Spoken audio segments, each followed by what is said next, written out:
Dear students, welcome to my YouTube channel. आज के experiment का टाइटल है to calibrate a point pin electrode using its breakdown strength against gap satin.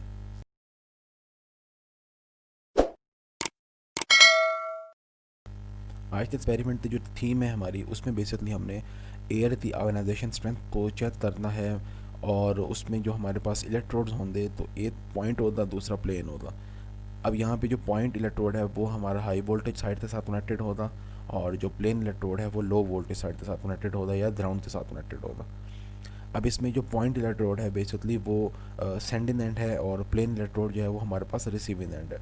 तो हमने point और plane electrode की calibration करनी है उस, और उस पे हम वोल्टेजेस अप्लाई करेंगे और देखेंगे कितने गैप सेटिंग के हिसाब से कितने वोल्टेजेस ब्रेकडाउन वोल्टेजेस जो हैं वो हमारे पास आते हैं। ठीक है, तो बेसिक थीम हमारा इस एक्सपेरिमेंट का ये थे, हमने जो पॉइंट और प्लेन इलेक्ट्रोड है उसकी कैलिब्रेशन करनी है और उस पर हम वोल्टेजेस अप्लाई करेंगे, और उस फिर हम डिफरेंट डेप्थ के लिए उसकी सेटिंग करेंगे। तो जो हमारा ऑब्जेक्टिव है इसका बेसिकली ये एक्सपेरिमेंट करना था, वो ये है कि हम डिफरेंट टाइप ऑफ सेटअप जो हमारे यूज़ होते हैं हाई वोल्टेज टेस्ट के लिए, उसमें एसी है, डीसी है और सर इम्पल्सेस होते हैं। तो हम कोई भी एक्सपेरिमेंट जो है जब करते हैं तो हमें इलेक्ट्रोड्स की ज़रूरत होती है, तो उन इलेक्ट्रोड्स की कैलिब्रेशन जो है वो हमारे पास मस्ट है। तो इस एक्सपेरिमेंट में हम हमारा जो बेसिक थीम है वो इलेक्ट्रोड्स की कैलिब्रेशन है और एयर की आयोनाइजेशन करेंगे हम यूजिंग दैट इलेक्ट्रोड। तो हमारा जो एक्सपेरिमेंट के जो मेन इक्विपमेंट और टेस्ट सेटअप है वो बेसिकली हमारे पास जो है, first one is high voltage testing transformer. जैसे कि मैंने आपको बताया था एक्सपेरिमेंट नंबर 1 थे डिटेल में। तो हाई वोल्टेज टेस्टिंग ट्रांसफार्मर की जो डिस्क्रिप्शन है वो है HV9105। उसके बाद हमारे पास है कंट्रोल डेस्क, वो यहाँ पे आपके सामने मेंशन है HV9103 जी। उसके बाद हमारे पास जो है मेजरिंग कैपेसिटर। मेजरिंग कैपेसिटर हमारे पास यहाँ पे ये शो दिया है, ठीक है। इस मेजरिंग कैपेसिटर का जो टैग नंबर है वो है HV9141। आप डिटेल इसकी एक्सपेरिमेंट नंबर 1 में देख सकते हैं।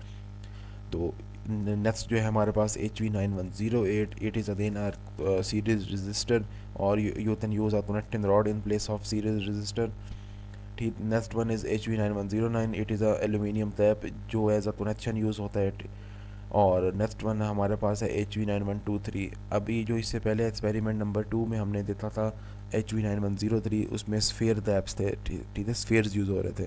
तो स्फेयर्स के अलावा जो भी इलेक्ट्रोड आप यूज़ कर रहे थे तो उसका जो टैग नंबर होता वो होता HV9123। तो सिंपल सा ये लेआउट है, ठीक है, जिसमें हाई वोल्टेज ट्रांसफार्मर जो थे कंट्रोल होता थ्रू द कंट्रोल टेस्ट। इसमें हाई वोल्टेज टेस्टिंग ट्रांसफार्मर है, साथ में सीरीज रजिस्टर लगा हुआ है, और सीरीज रजिस्टर के साथ हमारा कैपेसिटर डिवाइडर लगा हुआ है, ठीक है, जिस पे आप वोल्टेजेस मेजर करेंगे। Next one is series register HV9108। Again HV9109 ये कनेक्टिंग रॉड फ्लोर पेडेस्ट्रियल के साथ हमारा जो कनेक्टेड है, इसमें एल्यूमिनियम टैप है HV9109, और इलेक्ट्रोड्स हैं HV9123। अब जो हमारी यहाँ पे ऑब्जर्वेशन और एनालिसिस होगी उसको हम ज़रा थोड़ा सा ओवरव्यू करते हैं। कि एक टेस्टिंग ट्रांसफार्मर है जिसको हमने शो किया है फिगर 3 में, ठीक है। और ये single phase to earth transformer है, और इसकी जो रेशो है टर्न रेशो वो डिनोट होती है एन से। साथ में हमने मेजरिंग कैपेसिटर जिसका टैग नंबर है HV9141, और इसकी जो डिटेल है वो एक्सपेरिमेंट नंबर 1 में मेंशन की गई थी। और हमारे पास साथ में स्फेयर डैप्स हैं। स्फेयर डैप्स अब जो यहाँ पे नहीं यूज़ हुए, इलेक्ट्रोड्स रिप्लेस हो गए हैं, तो उसको जो हम कहते हैं वो है HV9123। और हमारे पास जो पी AC वोल्ट मीटर है उसका टैग नंबर है 9150। This is used for measuring the voltages. तो इस साथ में एक चीज़ और भी यहाँ पे मेंशन करना ज़रूरी है कि जो इलेक्ट्रोड की सरफेस है वो नीट एंड क्लीन होनी चाहिए, पॉलिश होनी चाहिए, किसी भी किस्म की इम्प्योरिटीज़ नहीं होनी चाहिए, डस्ट पार्टिकल्स या कोई भी इम्प्योरिटीज़ हों उस पर इलेक्ट्रोड्स पर नहीं होनी चाहिए। और साथ में आपने 5 रीडिंग्स लेनी है, ठीक है। 5 readings should be taken for each spacing. Her spacing के अगेंस्ट आपको 5 वैल्यूज़ लेनी है, 5 रीडिंग्स लेनी है, और उस 5 वैल्यूज़ तक आपने फिर एवरेज वैल्यू लेनी है, मीन वैल्यू लेनी है। अब आप 5 के बजाय आप 3 वैल्यूज़ भी ले सकते हैं, लेकिन आपको जो मेन इशू है वो है आपको एवरेज लेना, ठीक है। आपको एवरेज चाहिए होती है।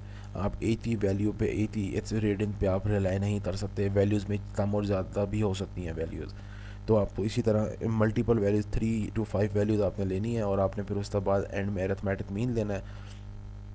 और इसमें कुछ एक और इम्पॉर्टेंट चीज़, जैसे तो मैंने आपको पहले बताया था, तो यहाँ पे जो बैरोमेट्रिक प्रेशर होता है, ठीक है, ये वो प्रेशर है जो रूम टेम्परेचर पे आपको गैसेस से या इलेक्ट्रोड से बीच में मिलता है, ठीक है। तो बैरोमेट्रिक प्रेशर आपने यहाँ पे 760 मिलीमीटर ऑफ एच जी लेना है, और जो रूम टेम्परेचर है वो यहाँ पे आपको 20 डिग्री सेंटीग्रेड लेना है। तो ये 760 मिलीमीटर ऑफ एच जी और रूम टेम्परेचर 20 लेने का मकसद बेसिकली ये है कि हमारा ये जो करेक्शन फैक्टर है वो 1 आ जाए। हम बेसिकली इलेक्ट्रोड्स की कैलिब्रेशन या ब्रेकडाउन वोल्टेज को हम रिलेट कर रहे हैं इलेक्ट्रोड की स्पेसिंग के साथ। हमारा जो मेन थीम है ये है, ठीक है। इसमें हम जो एक्सटर्नल फैक्टर्स हैं हम उन्हें इग्नोर कर रहे हैं। अगर आप इनको इग्नोर नहीं करते तो आपकी वैल्यूज़ में काफ़ी जो है चेंजेस आ सकती हैं। लेट सपोज अगर आपने प्रेशर जो है 760 नहीं लिया, आपने 760 से कोई ज़्यादा वैल्यू ले ली या कम वैल्यू ले ली, तो आपका जो करेक्शन फैक्टर है उसी तरह ही चेंज हो जाएगा।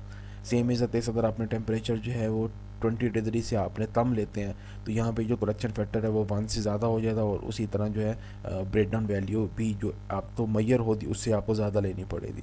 सेम इज़ अतेस जैसे आप टेम्परेचर बढ़ाते हैं, टेम्परेचर की हाई वैल्यू लेते हैं, तो यहाँ पे जो करेक्शन फैक्टर है उसकी वैल्यू 1 से लेस आई थी, और जब 1 से लेस आई थी तो करेक्टेड वैल्यू को जब आप उसको मल्टीप्लाई करेंगे एवरेज वैल्यू के साथ करेक्शन फैक्टर को, तो जो ब्रेकडाउन की वैल्यू आपने रिकॉर्ड दी थी, जो एवरेज आई थी, उससे वैल्यू आपकी कम आई थी। तो बेसिक इस लेवल पे, अंडर ग्रेजुएट लेवल पे, हमने यहाँ पे जो एक्सपेरिमेंटल फैक्टर्स हैं जिसमें टेम्परेचर, रूम टेम्परेचर, और जिसमें हमारे पास एनवायरमेंटल प्रेशर जो है, ठीक है, इलेक्ट्रोड के बीच में जो गैस का प्रेशर है या एयर का प्रेशर है, हम उसको इग्नोर कर रहे हैं, उन फैक्टर्स को इग्नोर कर रहे हैं, ताकि हमारे पास जो वैल्यूज़ आएँ वो ब्रेकडाउन वोल्टेजेस की आएँ, और उसमें जो रिलेट कर रहा हो वो उसको इलेक्ट्रोड की स्पेसिंग तो रिलेट कर रहा हो। तो ये सिंपल सा लॉजिक है, इस करेक्शन फैक्टर तो बंद करनी थी। अच्छा, नेक्स्ट जो आपने जो स्फीयर डेप्थ का डिस्टेंस होता वो है 10 मिलीमीटर, 20 मिलीमीटर, 30 मिलीमीटर, 40 मिलीमीटर। साथ में जो ब्रेकडाउन वैल्यूज़ होंगी वो आपने इस तरह 3 वैल्यूज़ लेनी है। इन तीनों का फिर जो भी वैल्यूज़ आती हैं आपके पास, उसको आपने यहाँ पे एवरेज लेना है, ठीक है। एवरेज लेने के बाद ये जो कलेक्शन फैक्टर जो कि एक्चुअली 1 है यहाँ पे, तो आपने एवरेज वैल्यू को कलेक्शन फैक्टर के साथ आप मल्टीप्लाई करेंगे तो आपके पास एक स्टैंडर्ड वैल्यू आ जाएगी। लेकिन चूँकि हम यहाँ पे करेक्शन फैक्टर 1 ले रहे हैं, तो जो हमारे पास एवरेज वैल्यू आई थी वही हमारे पास करेक्टेड वैल्यू और स्टैंडर्ड वैल्यू आई थी। जी, यहाँ पे आपने ब्रेकडाउन वोल्टेजेस तो रिलेट करना है डेप्थ स्पेसिंग के साथ। इसमें जो डेप्थ स्पेसिंग है वो है इंडिपेंडेंट क्वांटिटी, ठीक है, और इसलिए वो एक्स एक्सिस पे ड्रा की गई है। हमेशा इंडिपेंडेंट क्वांटिटीज़ जो हैं वो एक्स एक्सिस पे ड्रा की जाती हैं, और जो डिपेंडेंट होती हैं वो वाई एक्सिस पे ड्रा की जाती है। तो इसमें जो ब्रेकडाउन वोल्टेजेस हैं वो एक्चुअली डिपेंड कर रही हैं डेप्थ इलेक्ट्रोड की स्पेसिंग पे। तो आपने यहाँ पे इस ग्राफ में जो इस ग्राफ में ब्रेकडाउन वोल्टेजेस को रिलेट करना है with the depth spacing. Next यहाँ पे आपने अपना कंक्लूजन लिखना है। इन कंक्लूजन एंड में आपने 2-3 चीज़ें जो हैं आपने मेंशन जो करनी है वो हैं जो ब्रेकडाउन वोल्टेजेस और इलेक्ट्रोड की स्पेसिंग में क्या रिलेशन है, ठीक है, डायरेक्ट रिलेशन है, इनडायरेक्ट रिलेशन है, या ब्रेड स्पेसिंग बढ़ाने से वोल्टेजेस पे क्या फ़र्क पड़ता है। तो आपने एक तो यहाँ पे ये चीज़ मेंशन करनी है, साथ में आपने ये मेंशन करना है जो breakdown voltages eight the time पे जो स्पार्क जनरेट हुआ है उसकी इंटेंसिटी तो आपने यहाँ पे मेंशन करना है, और वो इंटेंसिटी तैसी होती जा रही है जैसे जैसे ब्रेकडाउन वोल्टेजेस बढ़ते जा रहे हैं, तो उसकी इंटेंसिटी पे क्या फ़र्क पड़ता जा रहा है, यहाँ पे आपने ये चीज़ मेंशन लाजमी करनी है। तो स्टूडेंट्स, ये था इसका एक्सपेरिमेंट का मेन ओवरव्यू। तो चलते हैं अपने टेस्ट सेटअप की तरफ, ऑपरेटर्स की तरफ, और एक्सपेरिमेंट परफॉर्म करते हैं। और जी, आज के एक्सपेरिमेंट में आपको जैसे मैंने पहले बताया था, ये high voltage step up transformer है, ठीक है, टेस्टिंग ट्रांसफार्मर जिसको बोलते हैं। इसी डिस्क्रिप्शन में डिटेल मेंशन है HV9105। ये एक सीरीज रजिस्टर है, ठीक है, HV9108। ये एल्यूमिनियम टैप जैसे तो मैंने आपको पहले बताया। साथ में ये कैपेसिटर डिवाइडर, ठीक है, कैपेसिटर डिवाइडर पे जो वोल्टेज होंगे वो आप में यहाँ पे मेजर कर सकते हैं। ये वाला जो ऑपरेटर्स है यहाँ तक, ठीक है, तब ट्रांसफार्मर, रजिस्टर, कैपेसिटर डिवाइडर, ये तो सारे एक्सपेरिमेंट में आपने अभी तक यूज़ किया है। नेक्स्ट जो है हमारे पास ये कनेक्टिंग रॉड या सीरीज रजिस्टर है। जिस तरह मैंने आपको पहले बताया था, HV9133, that is a mayor spark gap. यहाँ पे आप देख सकते हैं इसकी डिटेल। तो लास्ट एक्सपेरिमेंट में हमने जो किया था वो थे दोनों स्फेयर्स थे। मींस हाई वोल्टेज इलेक्ट्रोड और लो वोल्टेज इलेक्ट्रोड जो होते हैं दोनों स्फीयर्स थे।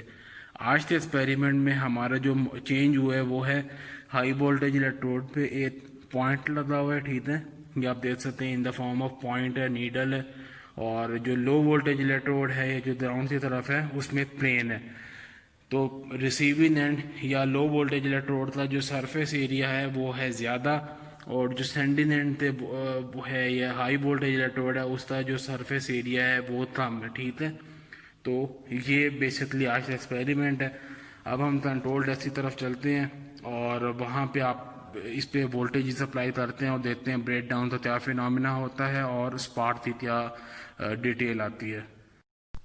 जी जी, इस टाइम हम लोग कंट्रोल डेस्क पे ठहरे हुए हैं और जैसे तो मैंने आपको पहले एक्सपेरिमेंट्स में बताया था, सबसे पहले आपने यहाँ से मेन स्विच ऑन करना है और ये हो, ठीक है। उसके बाद आपने प्राइमरी और ये सेकेंडरी को आपने ऑन कर देना है। नेक्स्ट ये वाले जो नॉब्स हैं ये स्फेयर के बीच की जो स्पेसिंग है, ठीक है, इलेक्ट्रोड से बीच की जो स्पेसिंग है उसको कम या ज़्यादा करने के लिए यूज़ होता है। और ये जो है वो वोल्टेज तो कम या ज़्यादा करने के लिए यूज़ होता है। अभी आप इस टाइम देख सकते हैं कि वोल्टेजेस प्राइमरी पे और सेकेंडरी पे 0 0 है। अब हम यहाँ से वोल्टेजेस बढ़ाते हैं और देखते हैं कि ब्रेक डाउन वोल्टेज कितने पे होता है। इस टाइम जो स्पेसिंग है वो 10 मिलीमीटर है। ये वोल्टेजेस बढ़ा रहे हैं, ठीक है।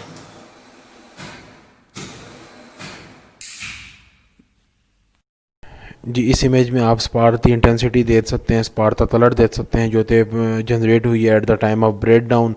और पॉइंट और प्लेन इलेक्ट्रोड हैं और स्पेसिंग जो है इन इलेक्ट्रोड्स के बीच में वो 10 मिलीमीटर्स है। आप जी, इस इमेज में आप ब्रेक डाउन वोल्टेजेस देख सकते हैं 14.14 केवी हैं और जो प्राइमरी पे वोल्टेजेस थे वो 25 वोल्ट हैं।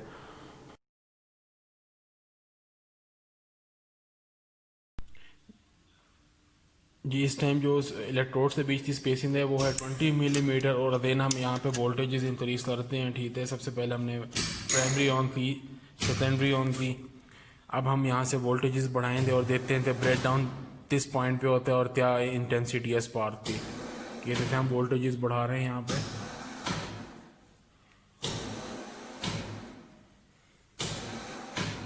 अब मैं आपको इलेक्ट्रोड्स की तरफ लेकर जाता हूँ और वहाँ देखते हैं कि वोल्टेज से बढ़ाने से स्पार्क का क्या फिनोमिना प्रोड्यूस होता है।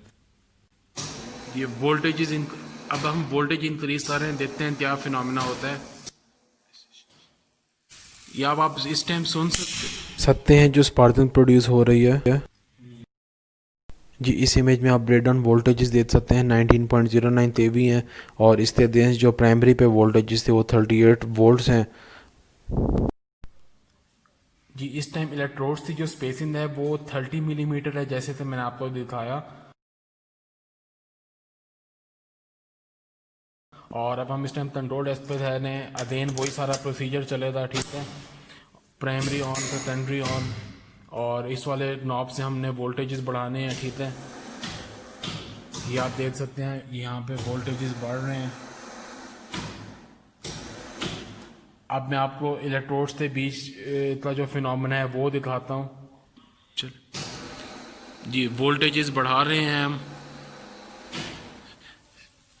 ये इस टाइम अगर आप सुन सकें तो थोड़ी स्पार्किंग की आवाज़ आना शुरू हो गई है वोल्टेज से इंक्रीज करने से, ठीक है। अगर आपको आवाज़ आए, जैसे जैसे आप वोल्टेजेस बढ़ेंगे स्पार्किंग की आवाज़ जो है बढ़ती जाएगी। और अभी इस अगर आप इसको और से देखें तो इसकी जो हाई वोल्टेज इलेक्ट्रोड है जो कि पिन है उसकी टिप पे एक स्पार्किंग सा हो रहा है, ब्लूइश कलर का ग्लो नज़र आ रहा है। अगर आपको ये कैमरा मेरा दिखा सके तो ये बेसिकली यहाँ पे जो सरफेस चार्ज डेंसिटी है वो बहुत ज़्यादा हो चुकी है, ठीक है। हम इस तो मज़ीद वोल्टेजेस बढ़ाते हैं और देखते हैं फिनोमेना क्या होता है। जी, इस इमेज में आप स्पार्क की इंटेंसिटी देख सकते हैं, स्पार्क का एरिया देख सकते हैं जो प्रोड्यूस हुई है at the 30 millimetre spacing between the electrodes. जी, इस इमेज में आप देख सकते हैं ब्रेक डाउन वोल्टेज जो थे 22 केवी हैं और ये प्रोड्यूस हुई हैं अगेंस्ट 47 वोल्ट प्राइमरी। और डेप्थ स्पेसिंग जो है वो इस टाइम 30 मिलीमीटर है।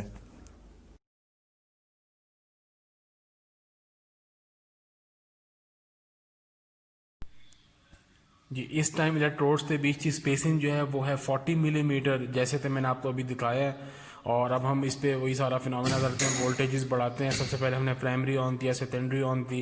ये जो प्रोसीजर है ये हमने हर स्टेप में पहले करना है, ठीक है। इस सिस्टम को ऑन करने के लिए हमें सबसे पहले इन दोनों को ऑन करना है। अब हम यहाँ से वोल्टेजेस बढ़ाते हैं, ठीक है। और अब हम यहाँ से वोल्टेजेस बढ़ा रहे हैं, आप देख सकते हैं वोल्टेजेस इंक्रीज कर रहे हैं, प्राइमरी और सेकेंडरी। अब मैं आपको इलेक्ट्रोड्स के बीच का फिनोमेना जो है वो दिखाता हूँ। जी इस टाइम वोल्टेजेस बढ़ा रहे हैं और देखते हैं इधर क्या फिनोमेना होता है स्पार्किंग का। जी इस टाइम आप देख सकते हैं कि हमने जो जैसी स्पेसिंग बढ़ाई तो स्पार्किंग जो है वो इंटेंसिटी होती बढ़ती जा रही है स्पार्किंग की। और आप देख सकते हैं एयर जो है आयनाइज होना शुरू हो चुकी है। और इसकी जो हाई वोल्टेज इलेक्ट्रोड है जो तो यहाँ पे नीडल है उसकी टिप पे ब्लूइश कलर का ग्लो आपको नज़र आ रहा होगा। अगर आपको ये मेरा कैमरा दिखा सकते हैं, ठीक है, ब्लूइश कलर का ग्लो नज़र आ रहा है। यहाँ पे बेसिकली जो सरफेस चार्ज डेंसिटी है वो काफ़ी ज़्यादा हो चुकी है हाई वोल्टेज इलेक्ट्रोड पे। आप देख सकते हैं इस टाइम काफ़ी विजिबल है। जी इस इमेज में आप स्पार्क की इंटेंसिटी और स्पार्क का एरिया देख सकते हैं जो थे प्रोड्यूस हुई है एट 40 मिलीमीटर स्पेसिंग। अगर आप इसको पिछली स्पार्क से कंपेयर करें तो यहाँ पे स्पार्क की इंटेंसिटी और स्पार्क का एरिया जो है वो बढ़ता जा रहा है। मीन जैसे जैसे आप स्पेसिंग बढ़ाते हैं स्पार्क की इंटेंसिटी बढ़ती जाती है। जी इस इमेज में आप देख सकते हैं ब्रेक डाउन वोल्टेजेस 29.31 केवी हैं। और जैसे जैसे आपने स्पेसिंग बढ़ाई इलेक्ट्रोड के बीच में स्पेसिंग बढ़ाई जो वोल्ट ब्रेक डाउन वोल्टेजेस हैं वो भी बढ़ते जा रहे हैं और इंटेंसिटी जो है वो भी बढ़ती जा रही है। ये था हमारा आज का एक्सपेरिमेंट। मैं उम्मीद करता हूँ आपको आज का एक्सपेरिमेंट सही तरह से समझ आ दिया होगा और इसमें जो इंपॉर्टेंट चीज़ें आपको क्लियर हो गई होंगी। अगर स्टिल आप लोगों का कोई क्वेश्चन है तो आप लोग मुझसे पूछ सकते हैं।